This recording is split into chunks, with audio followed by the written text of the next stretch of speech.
Painting loose with watercolour looks so easy, especially when you see those sped up reels where everything seems to slide into place by itself. When I started using watercolour, I was literally enraptured by the almost melty looking watercolour portraits I saw on social media. I wanted to paint that way too, but I literally had no clue how to go about it. In this video, we're going to talk about the challenges of painting loose or expressive with watercolour and how to approach this style. I'd like to share with you what I have learned, so stick around.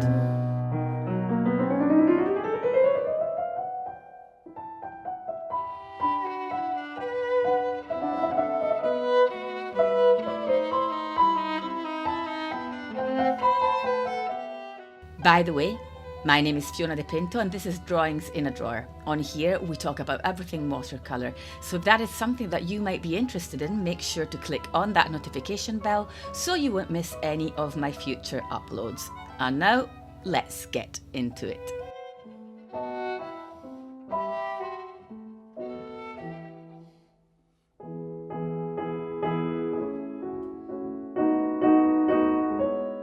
Painting loose with watercolour is not exactly the same as painting wet in wet. You paint wet in wet by dropping wet paint into already wet paint or wet paper. You can fill a circle or simple shapes this way, and that will give you more than a hint of what watercolour can do for you. Anyone can do this, even if you're a complete beginner. In fact, I always advise to begin with these simple but really satisfying exercises. I'll let you in on one secret, and I'm sure some of you already know. There is really not much that's loose about painting loose with watercolour, at least not in my experience, and especially not in portraiture. At times it almost feels like a battle. You consciously decide to go for the messiest, least tameable approach. But I'm sure that if you're watching this video, there's a high chance that you're already trying to do this, or at least you're very curious about this watercolour style. I know I was from day one, but there weren't many resources out there to guide me. So let me give you some of that guidance, or I can try at least. What is painting loose? Does it mean painting in a careless way? Does it mean just letting watercolour go where it wants, allow the pigment to follow the water? In a way, partially it is. But there's a little catch. Painting that way won't guarantee a great result. Again, especially in portraits. As you can see from this piece, I like to only wet certain areas of the face with my brush, while whole sections are left dry. This way I know the watercolour won't go to these areas because it stops flowing where the paper is dry. And I concentrate on the wet areas, and yes, I do allow the paint to flow, but I also manoeuvre it with my brush when things are getting too out of control. If you watched a time lapse of this, it would look like a piece of cake. It did to me in the beginning as well when I watched other artists' time lapses. But I'm actually still trying to learn how to be relaxed when painting like this, how to embrace the unexpected.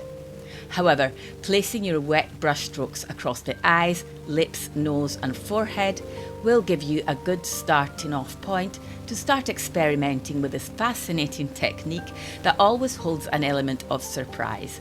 So I hope you like surprises.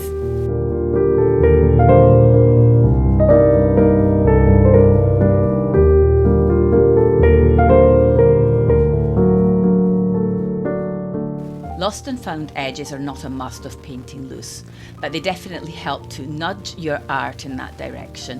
What are lost and found edges? As you will have noticed, I spread the water beyond the subject's head, thus creating a lost edge. That means an edge that is not precisely defined. Again, it's almost lost. And what about found edges? Well, these are more clearly defined. This is something you can play about with quite easily as you approach this technique or style. I don't know which term is more suitable, but you can use it in easy exercises like filling in the simple silhouette of an animal or a flower and allowing some of the paint to spread beyond the outline, only in certain areas. What painting loose means may vary from person to person, but for me it definitely means that you are using more water and concentrating less on the details. until you do. Another trait of this style is to have certain things that are suggested at by bold, almost random brushstrokes and others that are more in focus. You can imagine that in portraits, this will generally be the eyes and/or the lips. I also start off watery in those areas. I want them to look organic, not stiff or forced. But of course, as I move on in the process, my paint will get thicker. I will be adding less water to my mixtures because I will need a little bit more control as I try to tie just a few knots in this loose painting.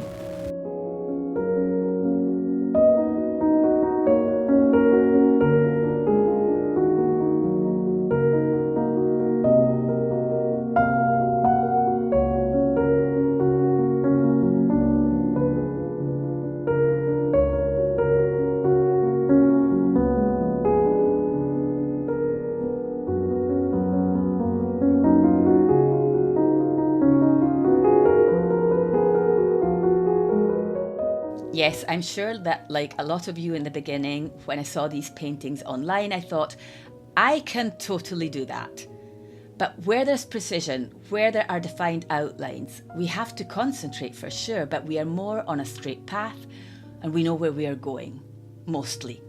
Deciding to paint loose is like trying to catch the wind or pin a wave upon the sand. I just unintentionally quoted two songs, by the way. We are deciding to let watercolour run free and we are accepting willingly to go along for the ride. This means we have to factor in disappointment. How often do you have an image in your mind of how you expect your painting to turn out, and how often do you feel that goes pear-shaped at the end? That happens with simpler techniques, so it will surely happen with this one. So another piece of advice is step into this as an experiment and not as a project. I want to say embrace failure, but it's not even failure. Some of the most interesting outcomes I have had with this technique was through what some call happy accidents, and sometimes you can learn from these accidents and even replicate them. One thing is for sure, they will help you understand the nature of this unruly medium and feel that little bit more relaxed and loose when painting loose with watercolour.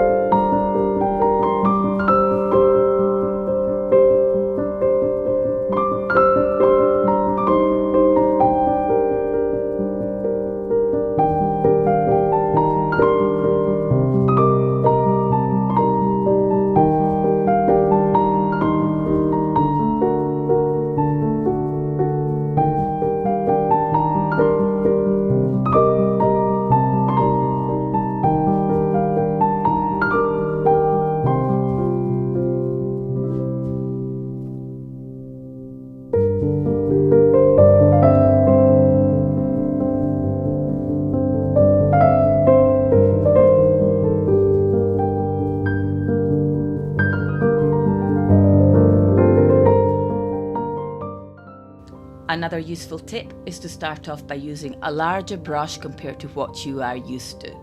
And I don't mean a number 10, I mean go big. Unless your painting is on a postcard sized piece of paper, then a number 10 will do fine. There is no way you will be able to get into any nooks and crannies with a large brush. It will force you to dare. Imagine you have no other brush in the world and add in those first watery brush strokes and just let go of all expectation. If you still find this too hard because you desperately want to paint loose, but you are the kind of person who has a hard time letting go of control, try doing this anyway, but as a background on a blank sheet, and then draw or trace your portrait on top of that, and then just go into the areas you want to focus on, let's say the eyes. And there you'll have it, your first loose portrait.